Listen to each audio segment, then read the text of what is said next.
Actually po, meron po kaming dilema. Dilema kaming dalawa ng asawa ko. Na lagi naming nararanasan every Sunday. Sobrang bigat po ng problema na to. And gusto ko talaga i-share sa inyo kasi gusto ko pong matulungan nyo kami. Ito pong problema na to, as in, feeling ko hindi lang kami yung nakakaranas nito eh. Every Sunday. Every Sunday po, nahihirapan po kaming i-figure out kung ano po yung susuotin namin. Grabe, no, sobrang hirap po ng problema namin. Iniisip namin kung ano yung isusuot namin. Kasi minsan po, Tuesday pa lang or Monday pa lang, ano na yan, nakaplano na yung susuotin namin for Sunday.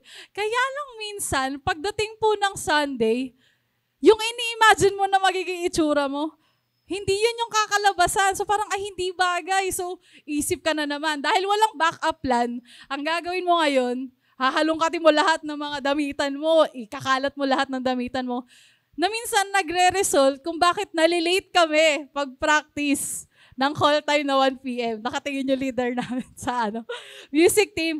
Sobrang grabe talaga yung struggle kasi actually po, kapag pipili po ako ng damit na susuotin, marami po akong katanungan sa isip ko. Una na dyan, ano ba yung komportabling suotin sa araw na to? Halimbawa, ganyan.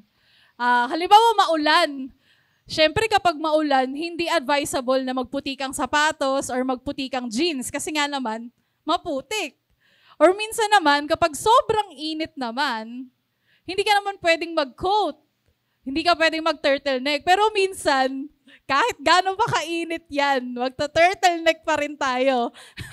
Tiis ganda talaga or tiis pogi talaga. Isa pa sa mga katanungan na nasa isip ko, ano yung suot ko last week? Or anong kulay ng suot ko last week?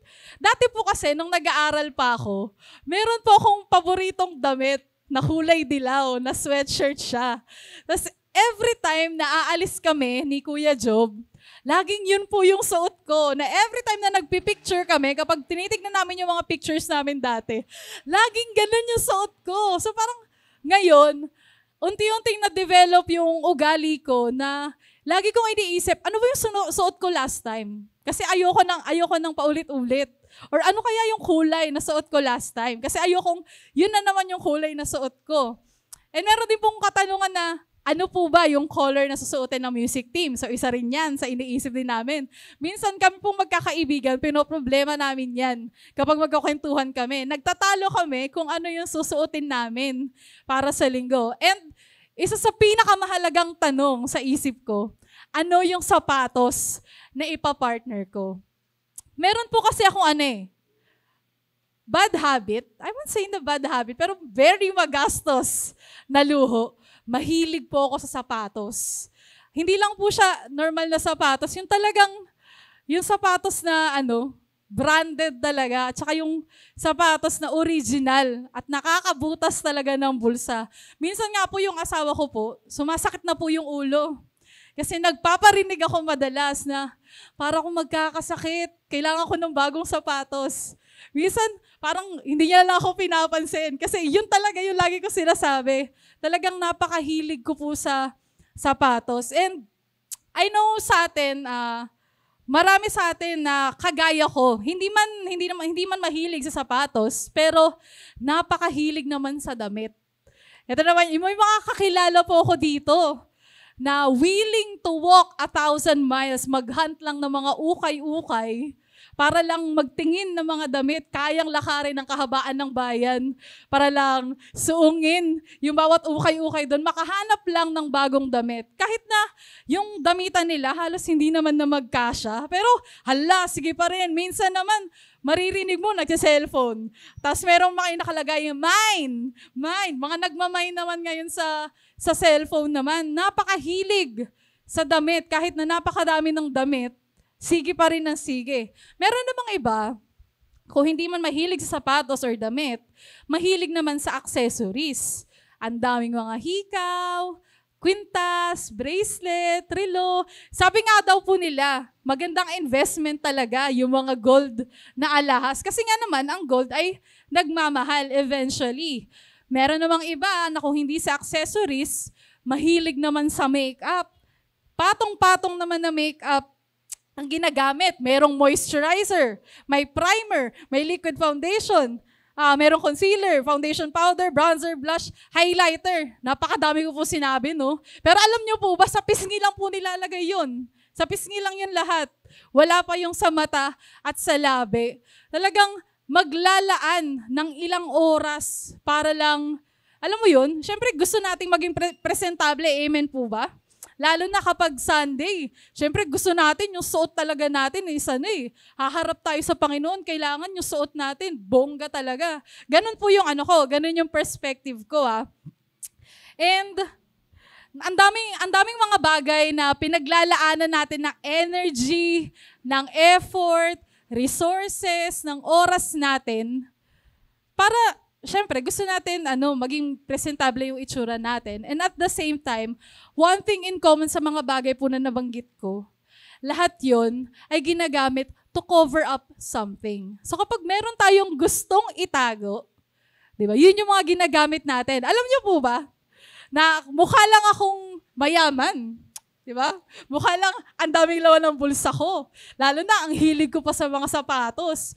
Pero sa totoo lang po, kapag nakaapak po ako ng kamatis mamaya sa palengke, makukulong po talaga ako kasi wala talaga akong pera. Kasing butas talaga yung bulsa ko. And ganun din sa atin.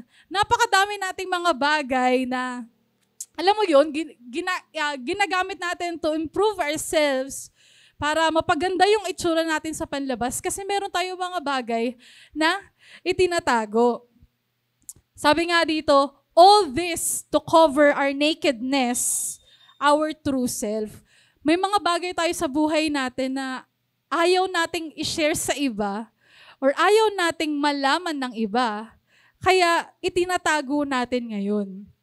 But at the end of the day, kahit ano pang mga bagay yung gawin natin, we can cover the fact that we're naked and afraid.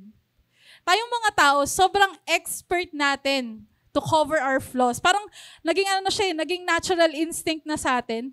Halimbawa, pagdating pa lang po sa technology, di ba? Isa sa mga nagtatrending na phone ngayon is yung iPhone. Bakit? Isa po sa mga dahilan kasi napakaganda ng camera ng iPhone.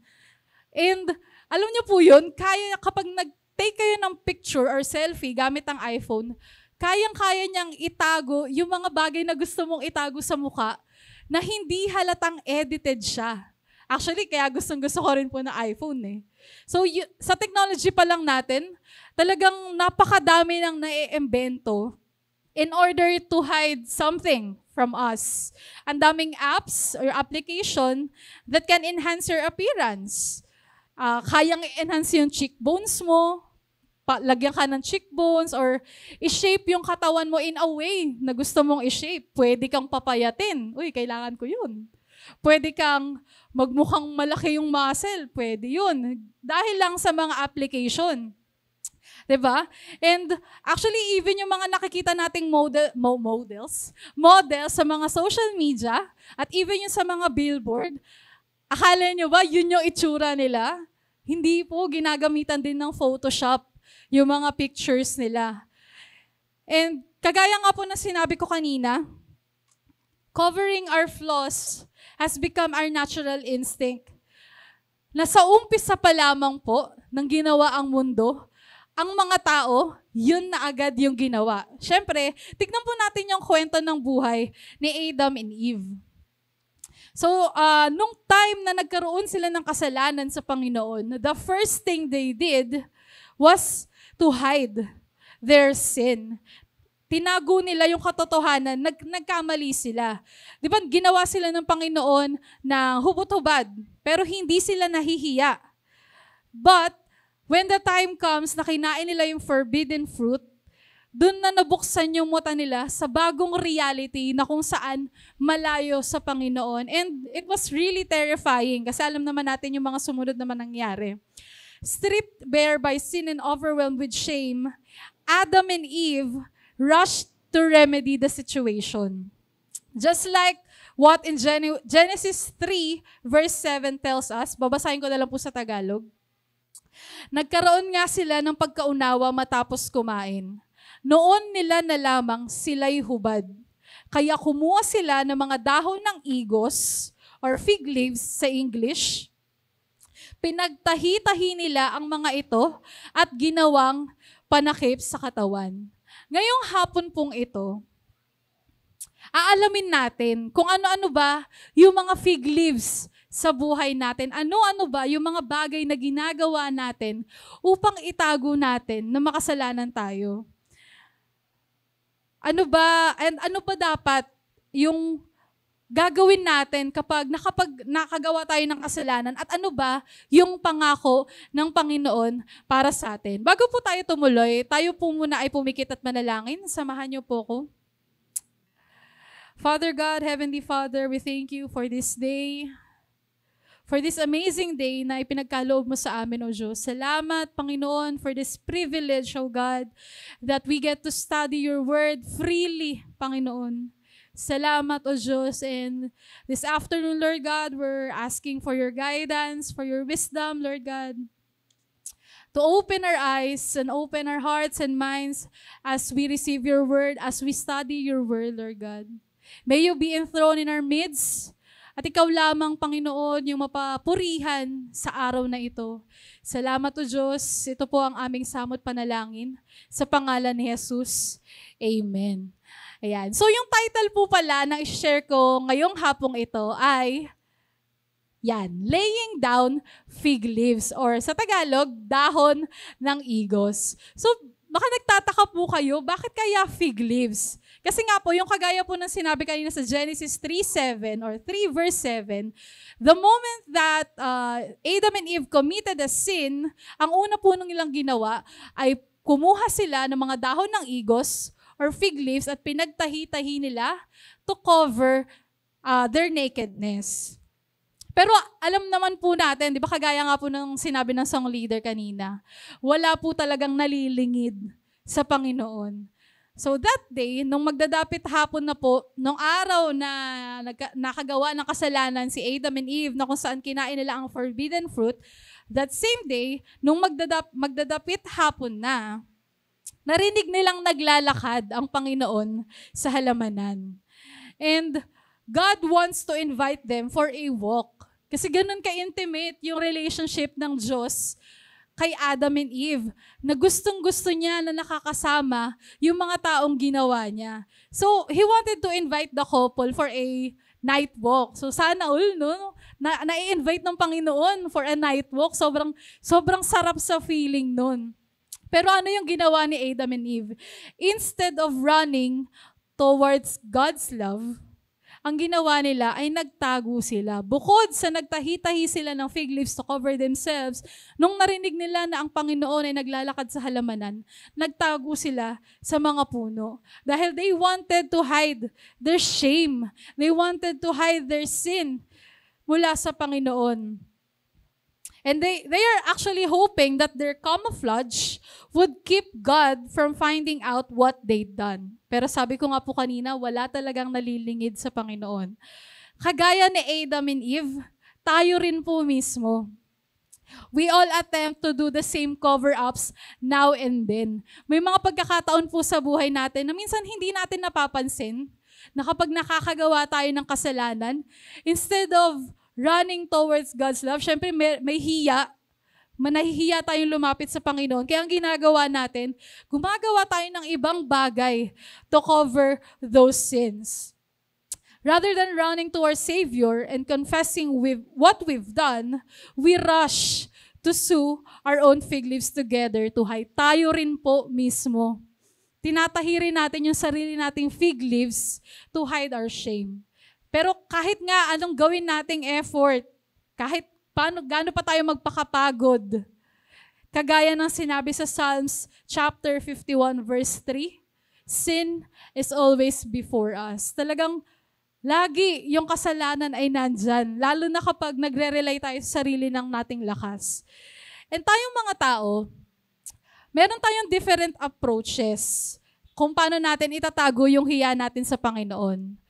So, meron po akong 3 dito na gusto ko pong i-share sa inyo. Those 3 are halfway life, overdrive, and blame game. So pag-usapan po natin isa-isa. Let's look at halfway life. Ano po bang ibig sabihin nito? Ito yung klase ng buhay na kung saan alam mo na ang Diyos ay maawain. Alam mo ang Diyos ay mapagpatawad. Pero merong doubt sa sarili mo.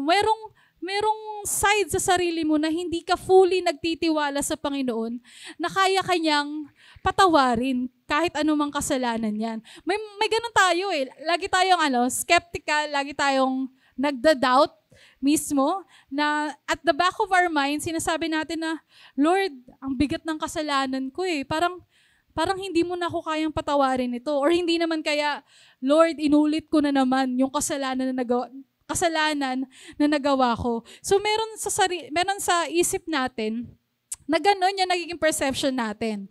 Aside from that, alam natin na ang Panginoon ay makapangyarihan. Pero hindi tayo totally nagtitiwala na sa kapangyarihan ng Panginoon, kaya niya tayong baguhin. We step back from the one who can truly save us. Instead of running towards His love, lumalayo tayo ngayon sa Panginoon dahil sa shame, dahil sa guilt, dahil nahihiya tayo.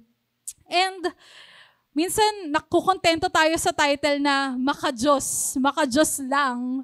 Pero kapag tinignan mo naman ang buhay, hindi naman talaga nagre-reflect yung kapangyarihan ng Panginoon. And God even gave us a warning about this. Sa 2 Timothy chapter 3 verse 5, sabi po dyan, sila'y magkukunwaring makadiyos, ngunit hindi naman nakikita ang kapangyarihan nito sa kanilang pamumuhay. Iwasan mo ang ganyang uri ng tao. Alam niyo po, habang binabasa ko tong verse na to, I'm actually praying na, Lord, sana hindi po ako yung tao na yan. Hindi po ako yung klase ng tao na tinatawag lang nila na makadiyos kasi dahil lagi nasa church, dahil ginagamit sa ministry. Pero kapag nasa labas na ng church, iba na yung klase ng buhay na tinatakbuhan. And I'm hoping na yun din yung prayer po ninyo.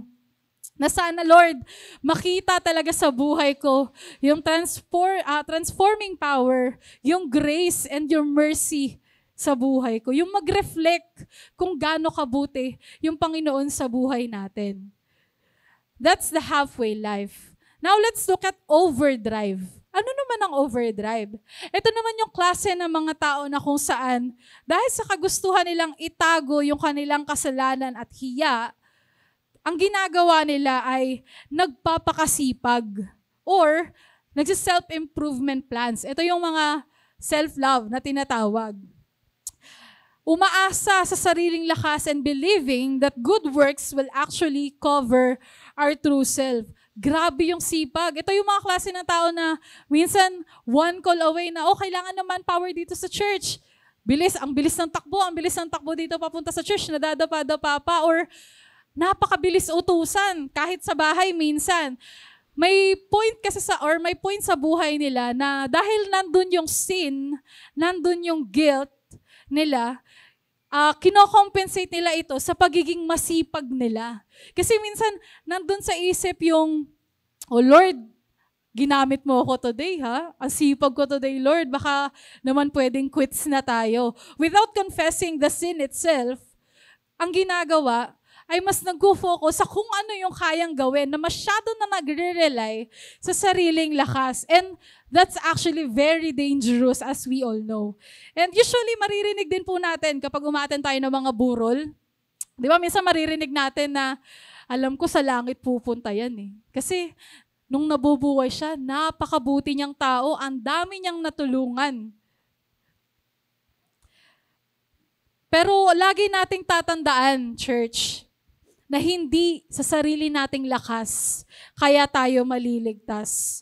Dahil kahit ano pang gawin natin, no matter how hard we try to manufacture holiness, isang kasalanan lang ang magawa natin. It will shred those flimsy or weak leaves or fig leaves of self-made righteousness dahil yung mga bagay na ginagawa natin, kung para sa sarili lang natin, panlabas lang to eh. Panlabas lang. Tinitignan ng Panginoon kung ano yung nasa puso mo.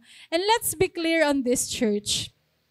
Hindi tayo tutulong sa iba or gagawa ng mabuting bagay dahil gusto nating maligtas. No. magiging mabuting tao ka dahil niligtas ka na isang mabuting Diyos. Amen po ba? At ang pagmamahal sa iba is actually our worship to God. Kaya nagagawa mong magmahal ng ibang tao dahil nais mong papurihan ang Panginoon. And yung ginagawa natin, the way we love our neighbors, the way we love others, kahit pa hindi ka mahal-mahal, is actually the result of God's love for us. Kaya nga sinabi nung last Sunday, kung naaalala nyo pa po, we love others because God loves us first. At bago ka pa kumilos, bago ka pa gumawa ng kahit ano, ginawa na ng Panginoon ang lahat para sa iyo. Amen po ba? Napakabuti talaga ng Panginoon, no? Kasi wala tayong kailangan gawin eh.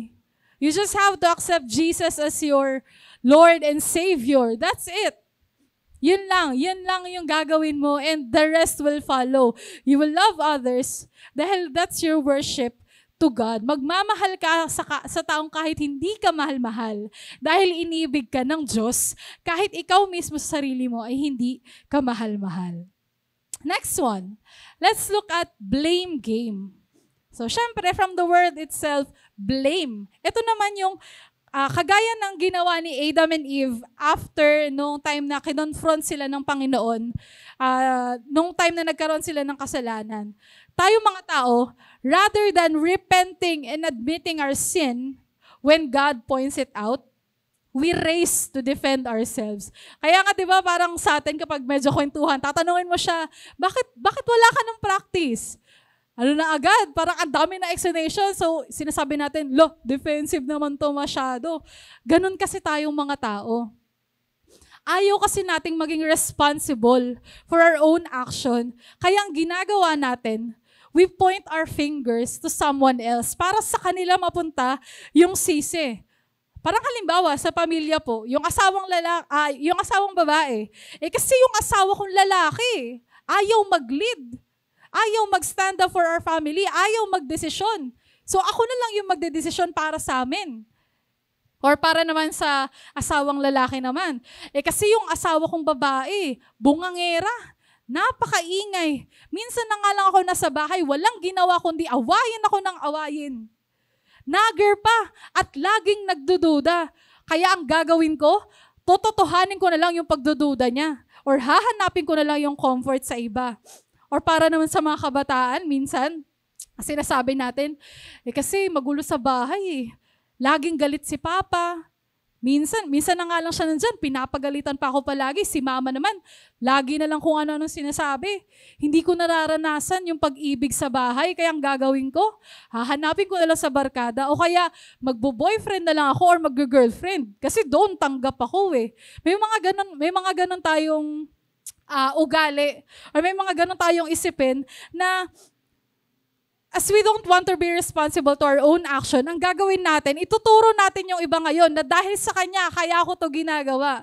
May mga ganun tayong ugali. Dahil nahihiya tayo, syempre, na aminin na kasalanan talaga natin. And it's actually the same thing of what Eve did. When God confronted them for what they've done, ang sagot ni Eve sa Genesis 3, verse 13, the devil made me do it.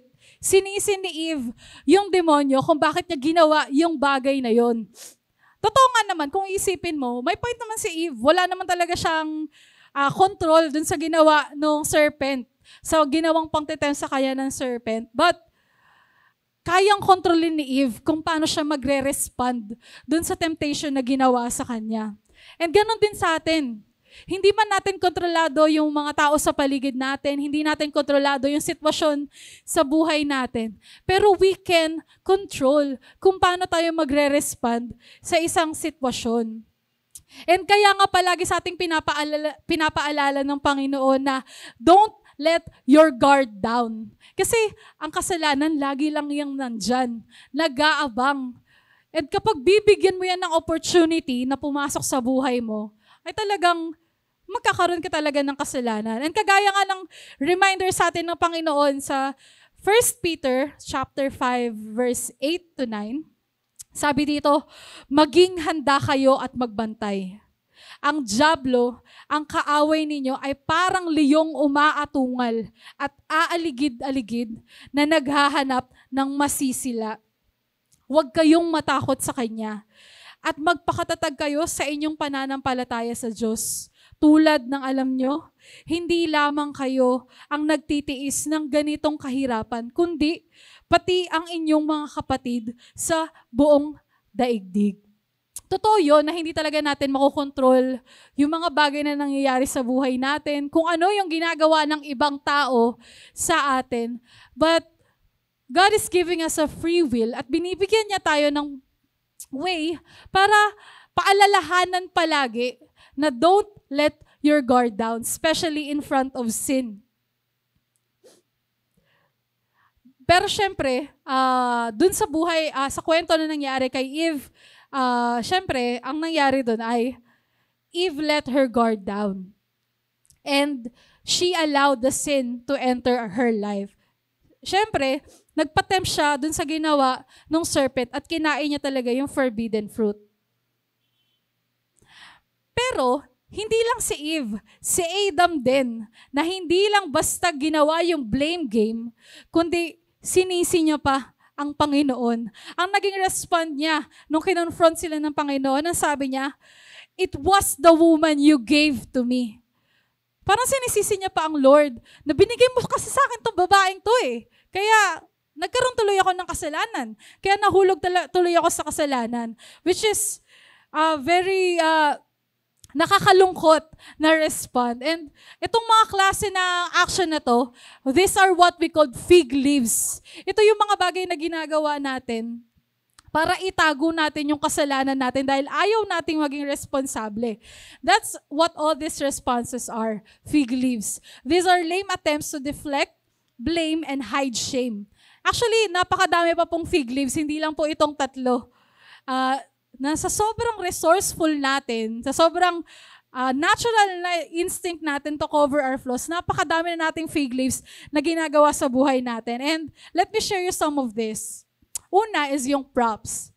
Ito yung klase ng fig leaves na kung saan nagre-rely ka sa sarili mong talent or sa resources na meron ka. You'll use any talent you have to feel important.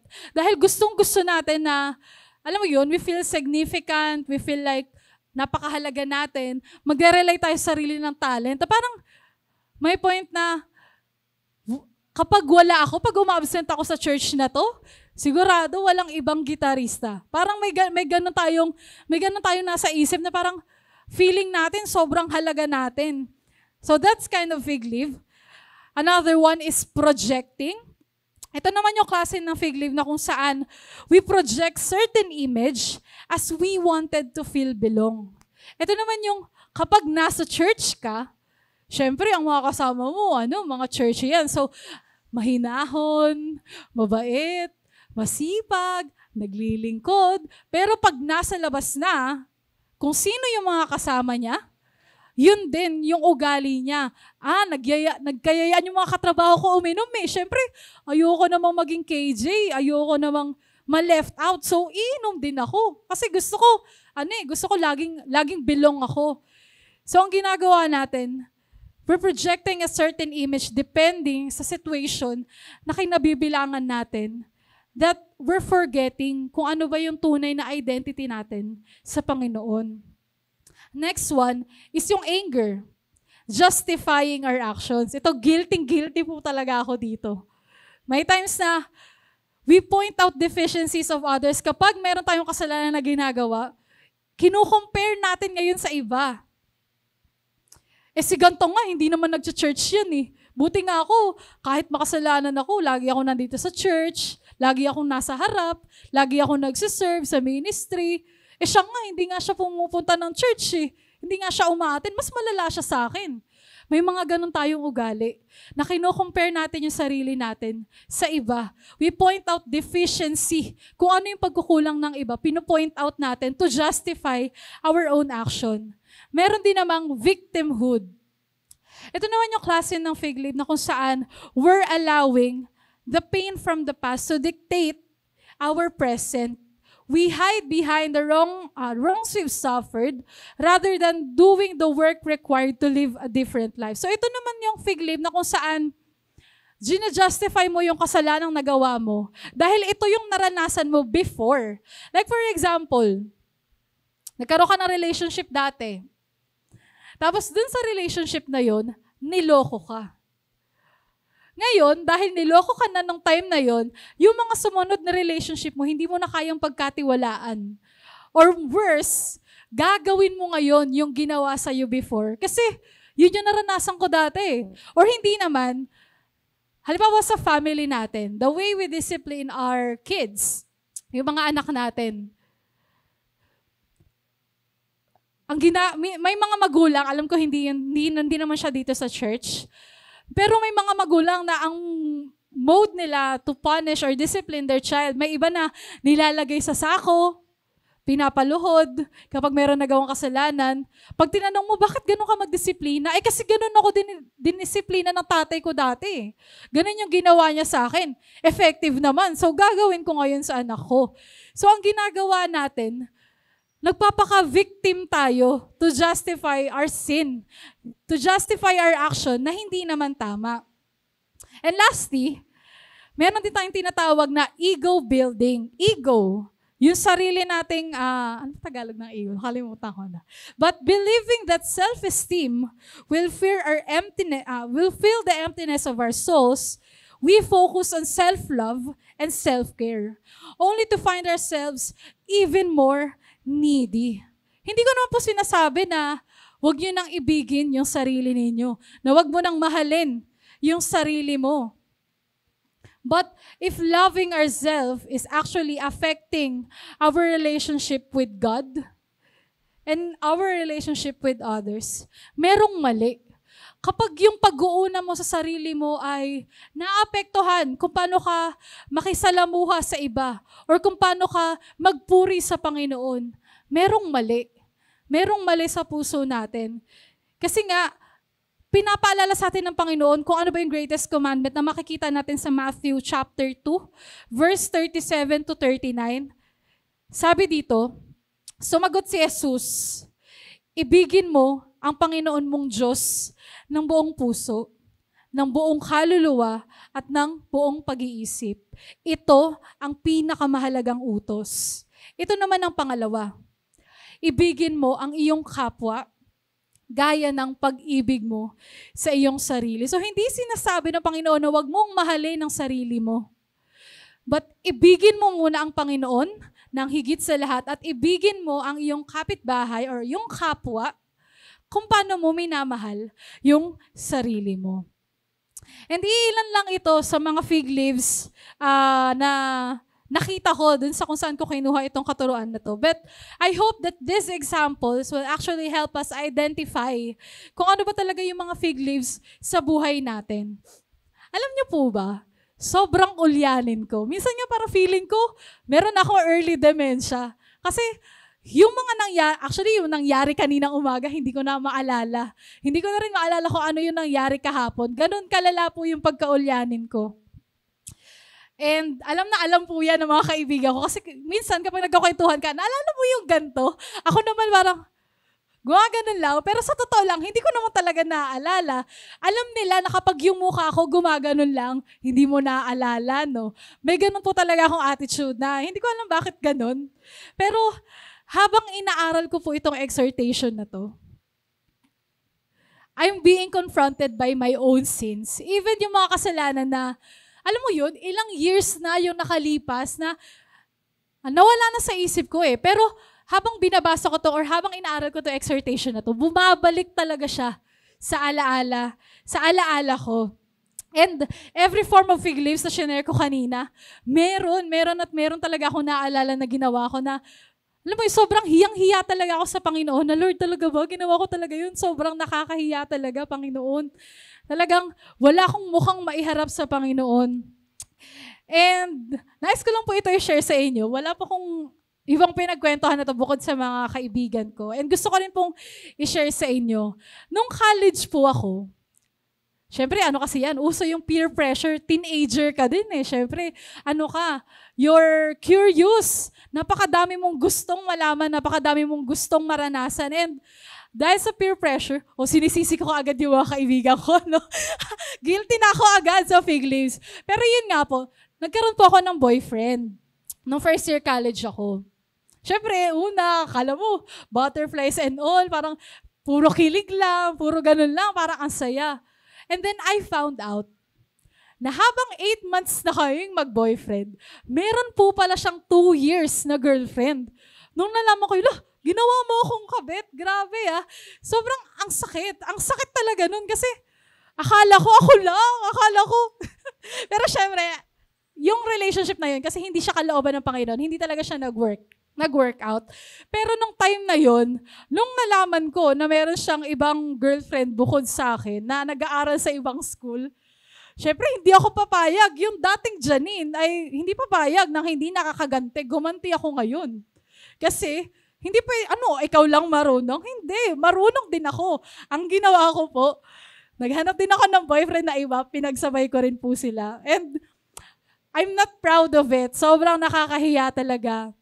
And actually, habang ginagawa ko nga po to, nagtatanong ako sa Lord, i-share ko ba talaga to? Sa harap talaga, Lord. Talaga i-share ko talaga sa kanilang lahat na naging unfaithful talaga ako. Parang hindi ko talaga kaya tumayo. Parang nanginginig talaga yung mga kalamnan ko. Sa sobrang kahihiyan. Kasi yun talaga yung kasalanan eh. Diba? That's actually the reason bakit na-invento natin yung fig leaf sa buhay natin. Kasi hiyang-hiya tayong aminin yung kasalanan natin. Hiyang-hiya tayo na i-confess sa Lord kung ano yung ginawa natin or ano yung mga ginagawa natin. And talagang nadudurog yung puso ko sa mga nakakahiyang kasalanan na ginawa ko sa harap ng Panginoon. But then God reminded me of this verse. And I wanted you to be reminded as well dito sa verse na to. Sa promise ng Panginoon sa 1 John chapter 1 verse 9, sabi dito, if we confess our sins, He is faithful and just to forgive our sins and to cleanse us from all unrighteousness. Imaginein mo yun? Aminin mo lang sa Panginoon lahat ng kasalanan na ginawa mo. Hindi ka lang niya basta-basta patatawarin, kundi lilinisin ka pa niya. And God is so powerful that He can change you. Diba? Kayang-kaya kang baguhin ng Panginoon. And I know that some of us here, na habang pinag-aaralan natin to, we are also being reminded dun sa mga bagay or sa mga kasalanan na, alam mo yun, yung hiyang-hiya ka talagang aminin, yung kasalanan na pinakatinago-tago mo sa kailaliman ng puso mo. Yan. But would you imagine that? Diba, napakabuti ng Panginoon, hindi mo kailangang matakot. Hindi mo kailangang magdalawang isip na aminin sa Panginoon yung kasalanan mo. Dahil nandun yung kapatawaran ng Panginoon lagi para sa atin. God is so graceful and powerful that He can forgive our sins and He can change us. Ayan, may commercial. Ayan. So, nung time na, syempre, nung nakilala ko ang Panginoon, sobrang on fire talaga, as in naglalagablab yung init sa puso ko na gustong-gusto ko talagang maglingkod sa Panginoon, gustong-gusto kong magpagamit. And before pa noon, talagang isa na sa mga hobby ko is yung kumanta talaga. And nung time na nakita ko na may mga kumakanta sa harap, yung unang attend ko, Lord, gusto ko rin ng ganyan. Gusto ko rin gamitin mo ako dyan. Gusto ko rin na kumanta sa harap. Gusto ko magamit yung talent ko sa paglilingkod sa inyo. Pero alam niyo po ba, na even yung calling ng Panginoon is actually a fancy food for our flesh. Napakadelikado pala nito. Minsan, alam niyo po yun, hindi natin napapansin na akala natin we still have the pure desire to serve God, na akala natin gustong-gusto talaga natin na yung ginagawa natin is para sa Panginoon. But ang totoo pala, or at the back of our mind, hindi natin napapansin na mas nagiging mahalaga na kung ano yung sasabihin ng mga tao kaysa sa sasabihin ng Panginoon. We wanted to feel significant and important. So much so that our fear of God was actually being overpowered by fear of men. Na umaabot sa point na mas natatakot na tayo sa sasabihin ng ibang tao sa paligid natin kaysa sa kung ano yung sasabihin ng Panginoon. Kaya napakadelikado po ng ministry. Pero hindi ko naman po kayo dinidiscourage. Napakadelikado lang ng ministry kapag hindi tama yung puso. Kaya lagi talaga natin kailangan yung pagsama ng Panginoon. Minsan iniisip natin na hala, ang haba ng preaching, baka naboboard na sila. Baka inaantok na sila. Or minsan naman, iniisip natin, hala, pumiyok ako sa solemn. May ganyan po kami habit dito sa music team na kapag nandiyan kami sa baba, syempre napapansin mo lahat eh. Napapansin mo lahat kung saan nagkamali yung gitara, kung saan na-late si drummer, or kung saan pumiyok si song leader. So parang minsan nagiging conscious tayo sa kung ano kayang sasabihin nila, pumiyok ako kanina, or nawala ako sa tono. May mga ganun tayong nasa isip natin. Minsan na yung desire natin to serve God was actually being driven by our flesh nature, seeking approval from others. So minsan, alam mo yun, na kapag pinuri ka na, uy, ang galing-galing mo naman. Parang sasabihin natin na glory to God, glory to God. Pero sa isip natin na, yes, syempre, pinag-aralan ko ito, pinag-practicean ko ito. Ito yung resulta ng ginawa ko. May ganun tayong nasa isip, which is very, very dangerous talaga sa ministry. There's a shape-shifting fig leaves na we're willing to bend ourselves para lang pumabor sa iisipin ng ibang tao. And I remembered yung nagte-trending ngayon na Gen Z Bible. Na familiar po ba kayo doon sa TikTok? Yung Gen Z Bible. Actually, siya? Translation ng Bible into Gen Z language or version. So, para mas maunawaan nating mabuti, let's watch this short clip. New translation out called the Gen Z Bible, where someone had taken the scriptures and translated it into Gen Z language. Now I'm going to read part of this. I do want to let you know I would never dishonor God's word. I have triple checked this to make sure this is exactly what Luke 1 communicates when the angel talks to Mary. Check this out. Mary was a pick-me girl for God and was simping for him in prayer when the angel Gabriel appeared to her and said, "Ayo, you're a real one and the top G is feeling you." But she thought his compliment was sus and gave him the side eye. So he said, "Baby girl, chill. God sent me to tell you you've passed his vibe check. And low-key, he wants you to have the main character. You name him Jesus and they will all say, he's him." She said, "How can this be since I promised him my body count will always be 0? Respectfully. He said, "This ain't about cuffing season, for the Holy Spirit will live rent-free in you and your boy Jesus will be a divine bro. Besides, your cousin Elizabeth is with child, she who is already older than a boomer and whose husband is way past beekeeping age."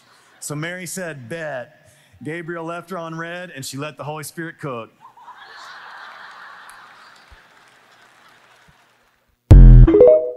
Ayan.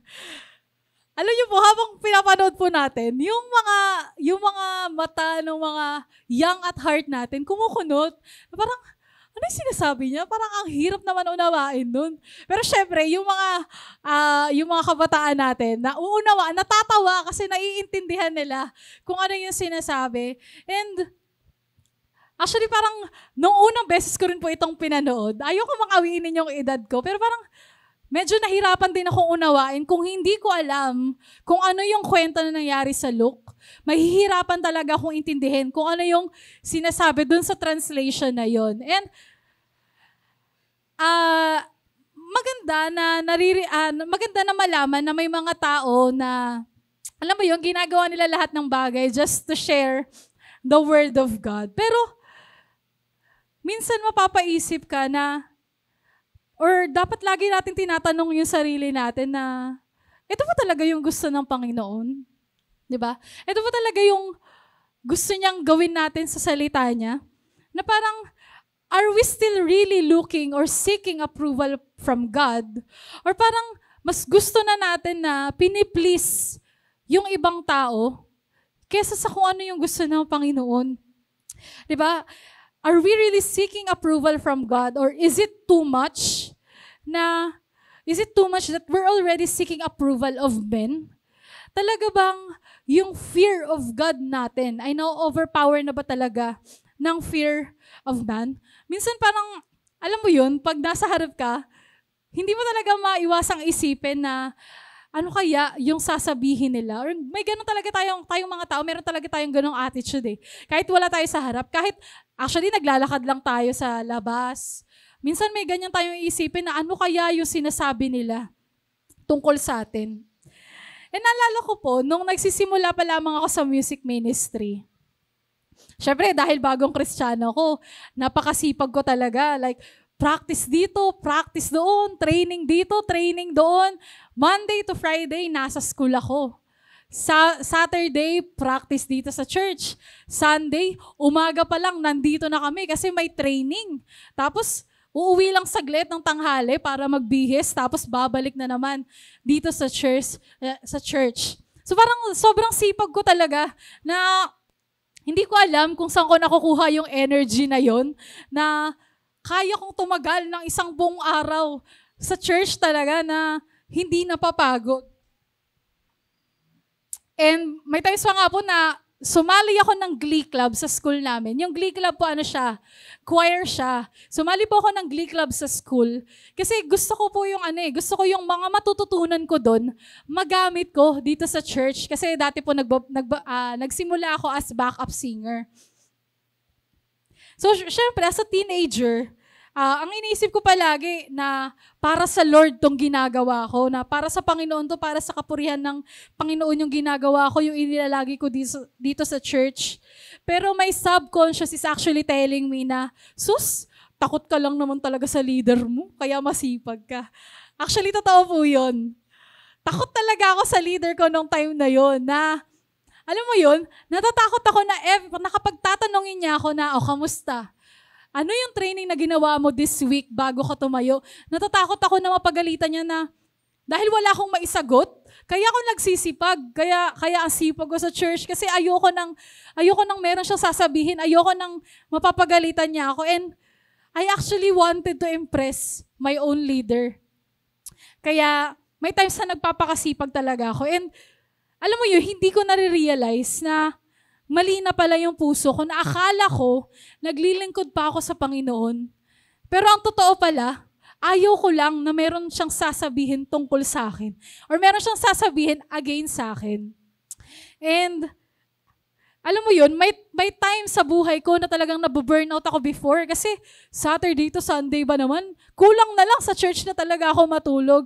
So may mga pagkakataon talaga na, alam mo yun, parang I feel like dragging myself na lang.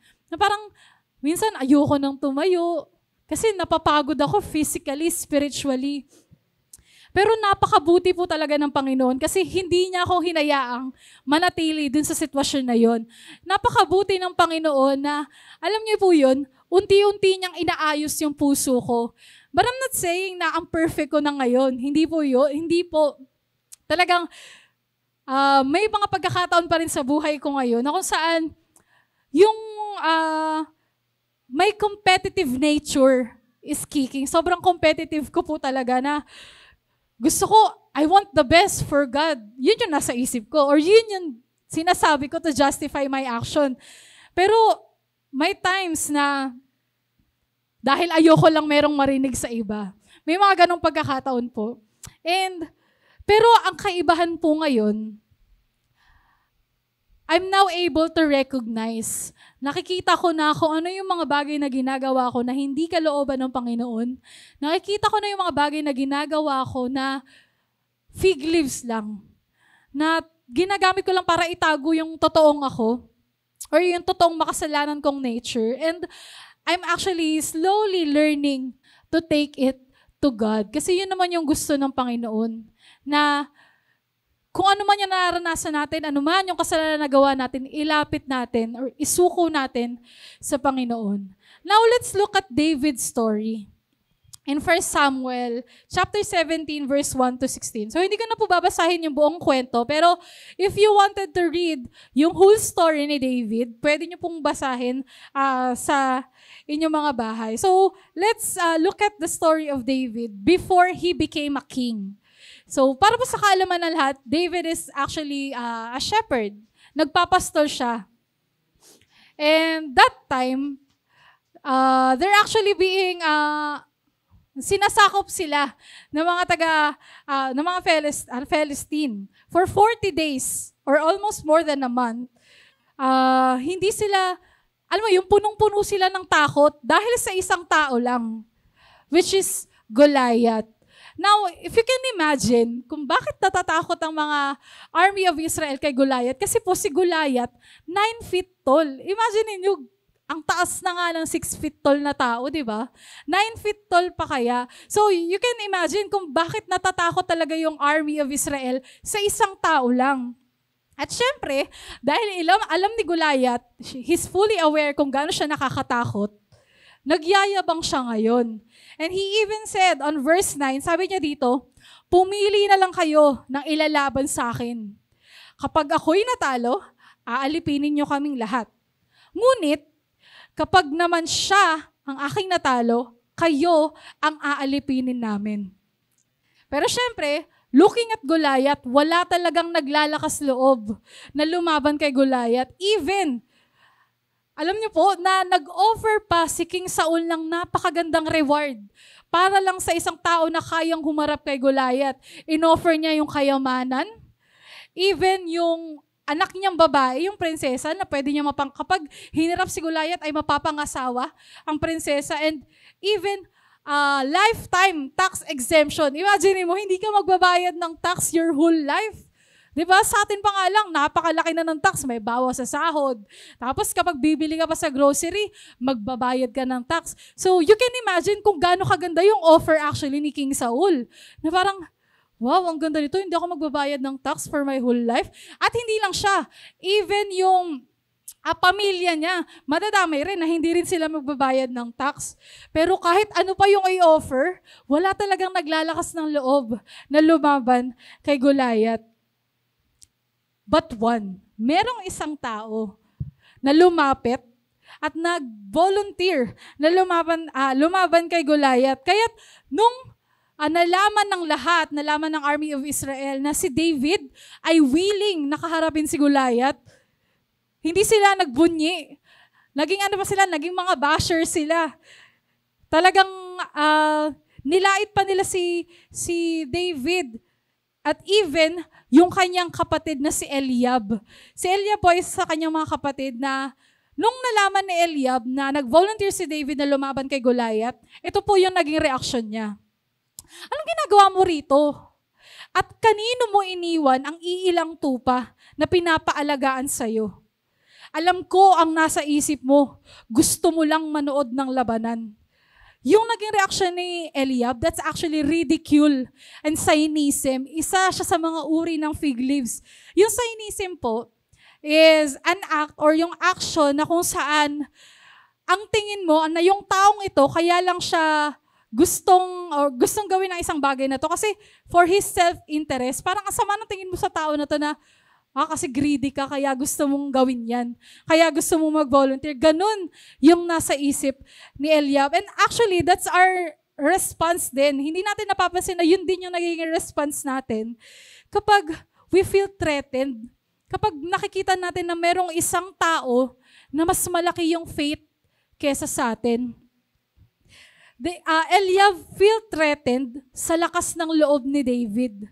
Kaya ganun yung naging reaction niya.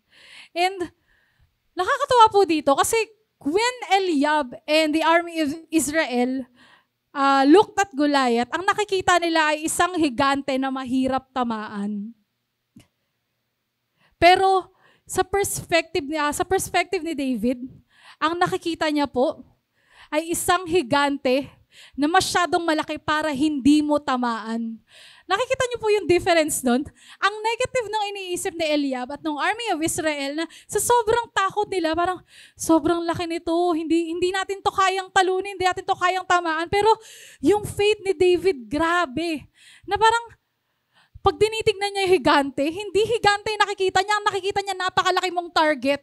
Kayang-kaya kitang tamaan. Ganon yung perspective ni David. Pero bakit nga ba ganon yung perspective ni David? Dahil alam natin at alam niya mismo na sinasamahan siya ng Panginoon. And when King Saul found out that David is willing to fight Goliath, syempre kahit papaano gusto niyang may maitulong. Kaya nag-offer siya kay David ng isang custom armored na pwede niya daw gamitin sa battle. So binigyan niya si David ng isang armor na gagamitin niya to protect his physical body. Pero nung sinukat ni David, hindi siya komportable, hindi siya makagalaw ng maayos, and nahihirapan siyang isuot to, kaya pinili niya na lang hubarin yung yung custom armor na ibinigay sa kanya. I know na siguro naman alam ni David yung physical capabilities niya. Alam niya na kung haharap siya sa isang 9 feet tall na higante, ay pwede siyang pisatin nun ng saglitan lang. Lalo na kung lalaban siya doon na wala siyang suot na armor. Alam niya yung kakulangan niya, alam niya yung flaws niya. Pero, mas alam ni David kung ano yung kayang gawin ng Diyos na sumasama sa kanya. And dahil dun sa tapang na binigay sa kanya ng Panginoon at dahil na rin napakalaki ng tiwala ni David sa Panginoon na palagi siyang sinasamahan, hinarap ni David si Goliath na walang suot na proteksyon sa katawan pero walang takot. Alam niyo po yung armas na gamit lang ni David? Slingshot lang at 5 bato. Yun lang yung gamit niya nung hinarap niya ni Goliath. Siguro kung i-imagine niyo, kung haharap ka sa isang labanan, syempre dapat ready ka. Full armor, full geared, bagong hasa yung sword mo, meron kang helmet to protect your head. Pero hindi. Si David, yung sarili niya lang. Slingshot at 5 bato. Yun lang yung armas ni David. At lagi nga sinasabi sa atin, di ba? Kayang gawin ng Panginoon kahit pa napaka-imposible sa isip natin. And nung nakita ni Goliath yung kalaban niya, parang, ito na yun? Ito na yung pinaka-the best nyo? Siyempre, ang yabang talaga ni Goliath eh. Pero alam niyo po, ito yung isa sa mga naging respond ni David. Sabi niya, makikita ng lahat ng narito na makapagliligtas si Yahweh kahit walang tabak at sibat. Kay Yahweh ang labanang ito at ibinigay niya na kayo sa aming mga kamay. And syempre, alam niyo na kung ano yung sunod na nangyari. Natalo ni David si Goliath. The enemy of God was defeated through a young man who refused to wear armored fig leaves and trusted in the power of God wholeheartedly. Alam ni David na physically, hindi siya capable. Physically, hindi niya kaya yung labanan na yun. Pero dahil meron siyang Diyos na tapat at talagang sinasamahan siya, walang armored fig leaf na suot si David, pero nagawa niya ipanalo yung laban sa tulong ng Panginoon. Now, here's the problem with fig leaves. Alam naman natin na marami talagang species ng fig leaves sa mundo. And literally, marami mga iba-iba ang anyo ng fig leaves. And figuratively, marami din tayong mga fig leaves sa buhay natin, kagaya nga nung shinare ko kanina. Here's the problem with fig leaves is that they make a lousy coverings. Kung maghahanap ka ng isang bagay na ipantatakip mo sa sarili mo, fig leaves na ata yung isa sa mga pinaka-worst na mapipili mo. And here are some facts about fig leaves. Una, fig leaves are uncomfortable. May mga fig leaves tayo, literally, na kapag dumikit sa balat, mararamdaman natin na they're very rough and they're very hairy. So, hindi siya komportable sa balat natin. Pangalawa, fig leaves can be poisonous. Ang fig leaves po ay meron din siyang mga dagta or nagpuproduce siya ng dagta na pwedeng mag-cause ng lason that will result to rash or magkakaroon tayo ng kati-kati sa katawan. And lastly, fig leaves are unreliable. Siyempre, kagaya ng ibang mga dahon sa paligid natin, ang fig leaves, kapag once na tinanggal mo siya sa puno, eventually, mabubulok siya at mamamatay. So, kagaya nga po ng sinabi ko kanina, kung pipili ka ng isang bagay na ipang tatakip mo sa iyong katawan, fig leaves talaga is not the very best option. And ganon din actually sa spiritual life natin, sa mga spiritual fig leaves na ginagawa natin o ginagamit natin sa buhay natin. Kapag meron ka kasing kasalanan na nagawa sa Panginoon at hindi mo kayang aminin, syempre it's uncomfortable, right? Hindi ka komportable kasi nandun palagi yung guilt, nandun palagi yung maaalala mo na kung ano yung kasalanan na ginawa mo. So, fig leaves in our spiritual life is uncomfortable. It's poisonous. Akala natin isang kasalanan is harmless. Pero hindi natin alam, it's actually a poison na unti-unting kumakain sa ating spiritual na buhay or sa ating soul. And fig leaves sa buhay natin is actually unreliable. Kasi eventually, yung mga bagay na pinagtatakip natin sa kasalanan natin, hindi yan permanent. Eventually, masisira yan. And it will only leave us naked. Di ba? Mas lalo pa tayong mailalagay sa sitwasyon na talagang nakakahiya. And kagaya nga sa buhay ni David, ang ganda ng simula ng buhay ni David. Sobrang napakamasunurin niya sa Panginoon na gusto niya, kung ano yung gagawin niya, yun yung gustong gawin ng Panginoon or yun yung pinapagawa ng Panginoon. At marunong siyang, he has the patience na kapag meron siya ipinapanalangin sa Panginoon, hanggat hindi ito binibigay ng Panginoon, hindi niya yun gagawin. So talagang inaantay niya palagi yung will ng Panginoon. Not until he became powerful. Alam naman natin kung ano yung sumunod na nangyari sa buhay ni David nung naging hari na siya.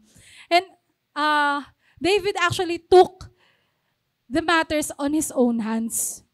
After all, David was only a human. So ito yung time na nakapag-commit ng adultery si David. Yung kasalanan ng mata, pumasok sa isip hanggang sa ginawan ng aksyon. Nakapag-commit siya ng adultery sa isang babae na nagngangalang Bathsheba. Ito si Bathsheba, meron siyang asawa. Pero syempre dahil hari si David, at kung magkakagusto ang isang hari sa'yo, syempre marupok din siya, bumigay din si Bathsheba kay David. At together, nakapag-commit sila ng adultery. That's one sin. Pero eventually nalaman nila na buntis si Bathsheba at si David ang ama.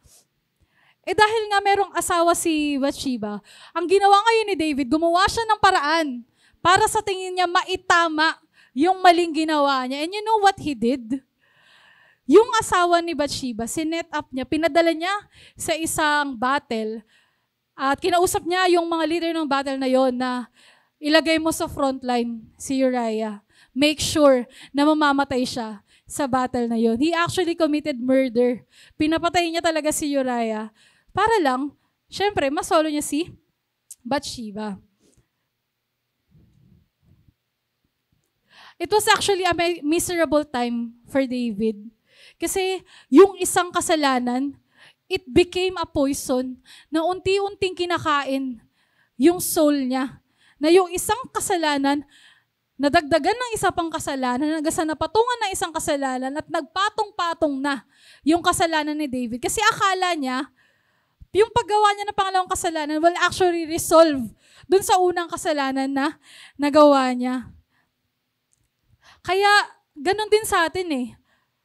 Kaya dapat talaga kapag meron kang kasalanan na tinatago-tago mo, i-confess mo na dapat yan sa Panginoon.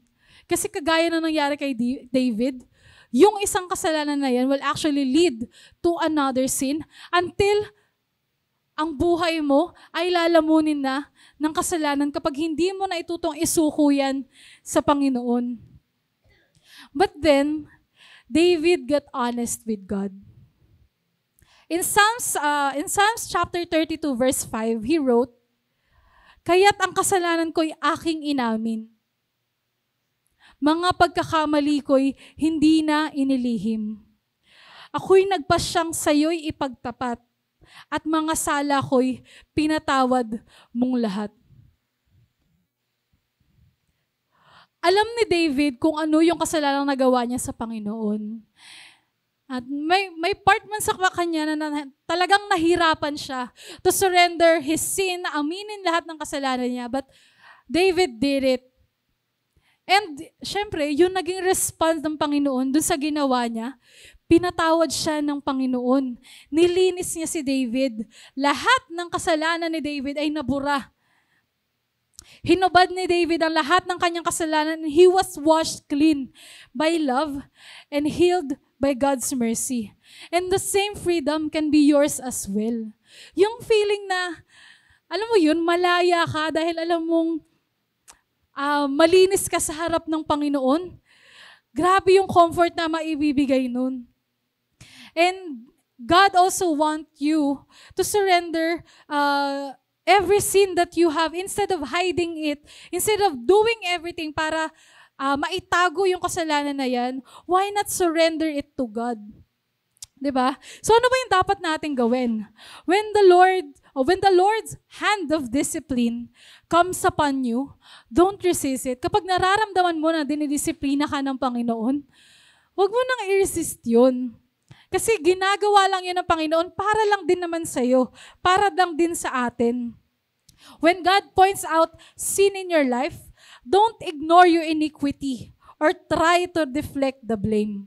Agree with the diagnosis, confess, and repent. Alam mo, ang dami natin ginagawa sa buhay natin para maitago yung kasalanan natin. Ang gagawin lang naman pala natin is, we just have to confess and repent. Yun lang yung gagawin natin.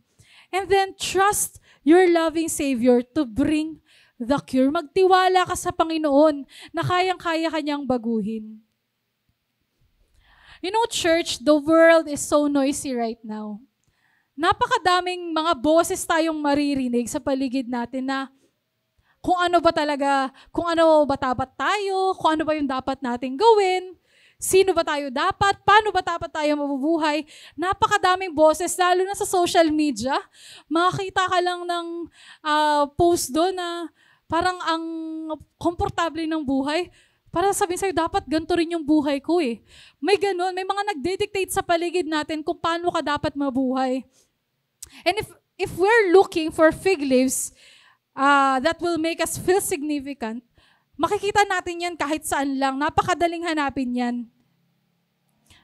But always remember this, that but rather than making us feel better about ourselves, the abundance of option only seems to intensify our lack. Parang mas lalo niya lang ipinapamukha sa'yo kung ano yung mga kulang sa'yo, kung ano yung mga wala sa'yo. Kagaya nga ng sinabi ni Mr. Barry Schwartz. Mr. Barry Schwartz is actually an American psychologist.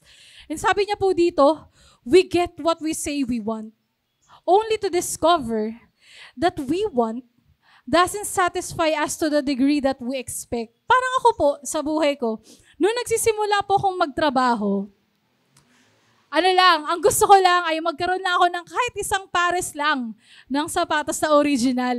Yun lang talaga yung gusto ko. Pero nung nakuha ko na po yun, yung isa, naging 2, naging 3, naging 4, hanggang sa lumagpas na sa 10. It only shows na kapag meron kang hinihiling para sa sarili mo, dahil tayong mga tao, hindi nasasatisfy yung pangangailangan natin. Kapag nakuha mo na yung gusto mo, mas gusto mo na more pa. Dahil hindi talaga tayo marunong makontento. Kagaya na lamang po nitong kwento na to. Na actually, 200 years na tong kwento na to na nagpapasa-pasa. And I think sobrang relevant pa rin itong kwento na to sa hapong ito. Ito yung kwento ng isang emperor na mahilig sa damit. Parang kagaya ko lang po, mahilig sa sapatos. Ito yung emperor na kung saan ginagamit niya lahat ng kapangyarihan niya, lahat ng yaman niya. Kasi gusto niya, yung mga damit na isusuot niya, walang kagaya. Gusto niya yung suot na damit niya, unique. At talagang makikita mo na, wow, Parang milyon-milyon ang halaga ng damit na to.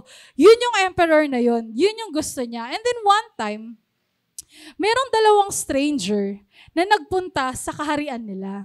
Itong mga stranger na to, ipinapakalat nila sa lahat ng mga tao na sila daw ay magagaling maghabi ng tela. Magagaling daw silang manahi na sa sobrang ganda daw ng gawa nila. Hindi lang siya basta-basta maganda yung color, hindi lang basta maganda yung pattern.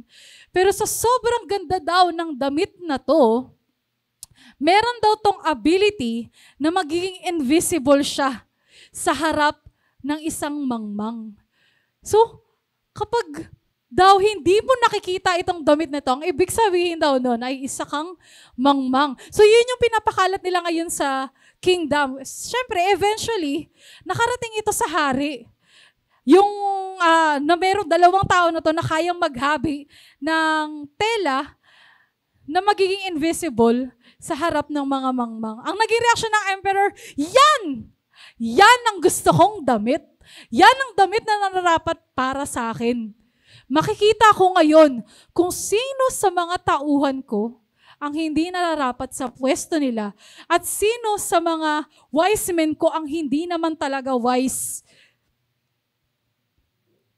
So syempre, dahil nga sa kagustuhan ng hari, pinatawag niya agad yung dalawang yun. Pumunta kayo sa kaharian, binayaran niya agad, binayaran niya na fully paid. Yung dalawang yun, partida hindi pa nagagawa yung tela ha. Binayaran niya na agad. Bukod sa binayaran niya na agad yung dalawang yun, siya pa yung nagsusupply ng mga pangangailangan. Siyempre kapag gagawa ka ng tela, kailangan mo ng seda, kailangan mo ng equipment, kailangan mo ng sinulid. So ibinibigay niya, sinusupply niya lahat ng pangangailangan ng dalawang tao na yun. So ilang linggo, nagkukunwari lang na merong ginagawa yung dalawa. Nagkukunwari silang, meron silang hinahabi. Nagkukunwari silang, meron silang tinatahi. Pero yung mga gamit na ibinibigay sa kanila, yung mga sinulid, yung mga sedang mamahalin, yung mga sinulid na ginto, ang ginagawa nila, itinatago talaga nila. Itinatago nila sa traveling bag nila para kapag tapos na, kuno ang damit, ay syempre, iskapo na. So merong isang beses na inutusan ng emperor ngayon, yung mga wise men niya, na pumunta kayo doon sa dalawang taong gumagawa ng damit, kamustahin nyo yung damit ko kung tapos na ba. Pagdating nila doon sa kung saan ginagawa yung damit na yun, nagtataka sila kasi wala naman silang nakikita.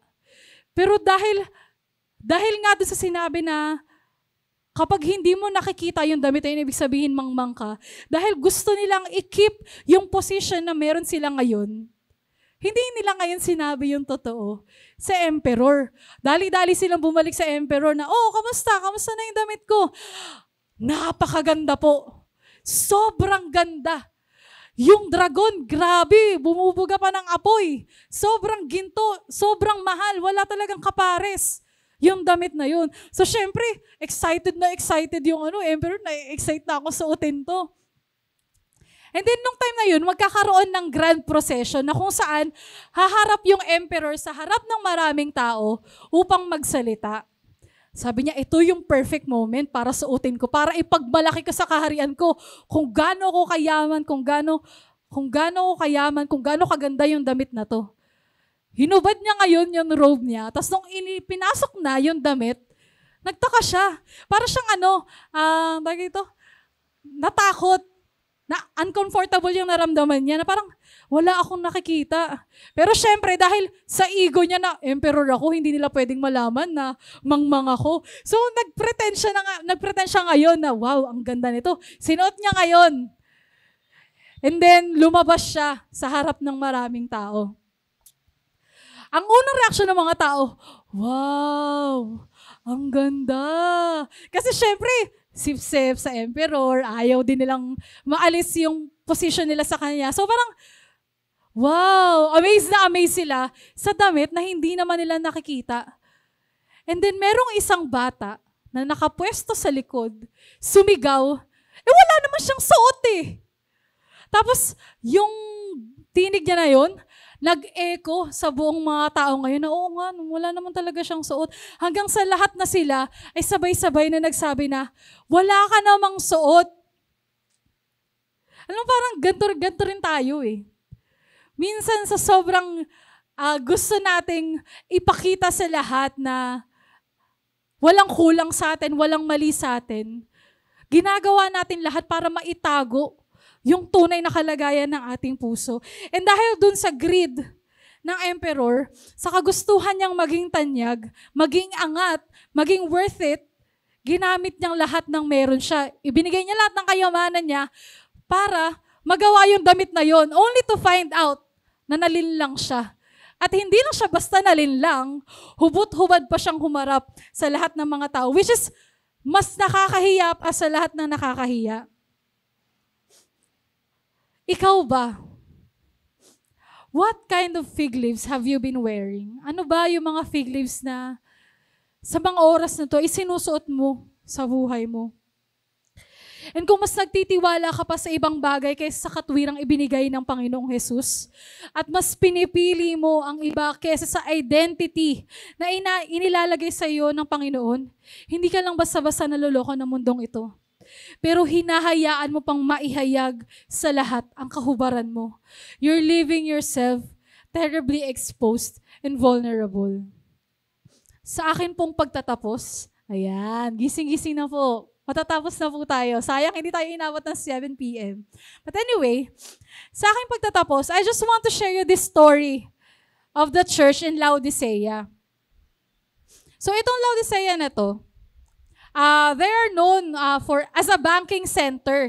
Hindi lang sila kilala bilang banking center, but at the same time, kilala rin sila sa garment industry and medical resources na nagresulta para maging napakayaman ng city na ito. Sa sobrang yaman nila, nung nagkaroon ng napakalakas na lindol, 60 years after death of Christ, the city refused to get help kasi may mga ibang bansa na nag-offer na tutulungan para ma-rebuild yung city. Pero yung mga city leaders doon sa lugar na yon, they refuse it. Hindi namin kailangan ng tulong ninyo. Kaya naming i-rebuild yung city namin on our own. Dahil sa sobrang yaman nila, feeling nila, kayang-kaya nilang i-rebuild yung city gamit lang yung resources nila, which is totoo naman talaga. They are so self-sufficient and they are proud of it. Sobrang proud na proud itong city na to sa yaman nila. Na sa sobrang kayabangan nila, Jesus had to rebuke them. In Revelations 3, verse 17 to 18, exposing their sin and pride which hid beneath their healthy appearance. Itong message na to is actually God's message para sa mga taga-Laodicea, but I believe that God wants us to hear this message as well. Sabi sa Pahayag chapter 3, verse 15 to 17, babasahin ko na lang po sa Tagalog.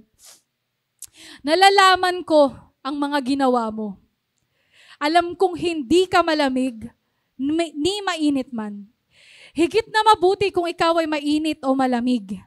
Ngunit dahil ikaw ay maligamgam, hindi mainit or malamig, isusuka kita. Sinasabi mo, ako'y mayaman, sagana sa lahat ng bagay at wala nang kailangan pa. Ngunit hindi mo nalalaman, ikaw ay kawawa, kahabag-habag, mahirap, bulag, at hubad. Kaya nga ipinapayo kong bumili ka sa akin ng purong ginto upang ikaw ay maging tunay na mayaman. Bumili ka rin sa akin ng puting damit upang matakpan ang nakakahiya mong kahubaran at ng gamot na ipapahid sa iyong mata upang ikaw ay makakita. Nung binabasa ko po itong verse na to, nagtataka ako kasi, Lord, bakit kailangan nilang bumili ng ginto sa inyo? Eh di ba banking center nga sila? So mayaman sila, marami silang ginto. Lord, bakit kailangan nilang bumili ng damit sa iyo? Eh kilalang-kilala nga sila bilang garment industry, at bakit nila kailangan bumili ng gamot sa iyo? Kilalang-kilala nga sila sa medical resources nila. And naghanap na po ako ng sagot sa aking katanungan. At ito po yung explanation kung bakit yun yung sinabi ng Panginoon. Sa gold, dun sa 1 Peter chapter 1 verse 7, Apostle Peter actually described faith approved by the test of fire as much more valuable than gold. mas mahalaga daw or mas valuable pala ang gold. Ang faith kesa sa gold. Kahit pagsamasamahin mo pa yung gold dito sa buong mundo. So yung gold na tinutukoy ng Panginoon, dyan sa verse 18, na kaya nga ipinapayo kung bumili ka sa akin ng purong ginto upang ikaw ay tunay na maging mayaman, that's actually faith. Gusto ng Panginoon na magkaroon ng faith ang mga tao sa Laodicea sa Kanya. Laodiceans boasted about their wealth, but they needed genuine faith. Genuine faith that was far more valuable than material wealth. Akala ng mga taga-Laodicea mayaman na sila, pero dahil wala silang pananampalataya, ang totoo, mahirap talaga sila. White garments. Bakit sinabi ng Panginoon na bumili ka sa akin ng puting damit? Kasi sabi dito, white garments would actually cover their spiritual nakedness, as they're blind with spiritual realities. Kahit pa kaya nila makapag-produce ng napakagandang damit, sa totoo lang, spiritually, hubad sila. Dahil hindi nila nauunawaan yung mga pangako ng Panginoon, hindi nila nauunawaan yung mga utos ng Panginoon kasi they're more focused on earthly comforts and prosperity. Kaya sinabi ng Panginoon sa kanila, bumili ka sa akin ng puting damit upang matakpan ang nakakahiya mong kahubaran. And finally, bakit kaya sinabi ng Panginoon dito na bumili sila ng gamot na ipapahid sa kanilang mga mata? Dahil ang mga tao sa Laodicea is actually spiritually blind. Kaya ino-offer ng Panginoon yung gamot na yun na siya lang yung may cure para magamot yung kabulagan nila. Dahil masyado na silang nabulaga ng yaman, ng sarili nilang lakas na hindi nila nakikita yung mga bagay na tunay na mas mahalaga. They thought that they actually had everything, but in truth, they had nothing. As God points out, every hidden sin we have, God wants you to surrender everything to Him. Sa hapon na ito na kung saan pinapakita sa atin ng Panginoon kung ano yung mga bagay na ginagawa natin para maitago natin yung kasalanan natin, ang gusto ng Panginoon, ang nais ng Panginoon na ngayong hapong ito, isurrender mo ito sa Kanya, ibigay mo ito sa Kanya, isuko mo ito sa Kanya. Stop running away. Stop wearing fig leaves. Confess and repent. And finally, I want to share you this verse. Sa sumusunod na verse ng verse 19 to 20, sabi dito, this is actually a promise. Pangako ng Panginoon sa mga taga-Laodicea, and God also wants you to keep this promise. Sabi niya dito, sinasaway ko't pinapalo ang lahat ng aking minamahal, kaya't maging masigasig ka. Pagsisihan mo talikuran ng iyong mga kasalanan. Nakatayo ako at kumakantok sa pintuan. Kung diringgin nino man ang aking tinig at bubuksan ng pinto, papasok ako sa kanyang tahanan at kakain kaming magkasalo. Narinig niyo po ba yun? Minsan man tayo napalayo sa Panginoon, naakit ng kinang ng mundong ito, God is actually still inviting you for an intimate relationship with our Savior. And since nagsimula po ako sa kwento ni Adam and Eve, I also want to end by exhortation sa kwento rin ni Adam and Eve. Nakaka-amaze yung naging response ng Panginoon dun sa kasalanang nagawa ni Adam and Eve. Na even though sumuway sila dun sa utos ng Panginoon, ito yung naging response ng Panginoon. Sabi ng Panginoon, sabi dito sa Genesis chapter 3 verse 21, and the Lord God made, basahin ko na lang po sa Tagalog, sorry. Sabi dito, ang mag-asaway, iginawa niya ng damit na yari sa balat ng hayop.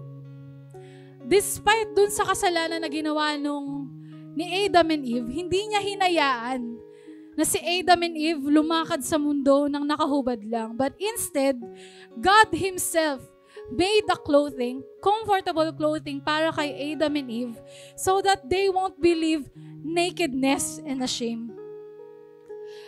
If we'll respond to the invitation of Jesus, laying down our fig leaves and trusting Him for everything we need, He promises to clothe us in garments of salvation and give us a beautiful robe of righteousness to wear.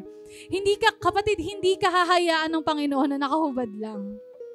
Hindi ka hahayaan ng Panginoon na, alam mo yun, aalisin niya lahat ng mga kasalanan sa'yo, pero hindi ka niya hahayaan na, yun lang.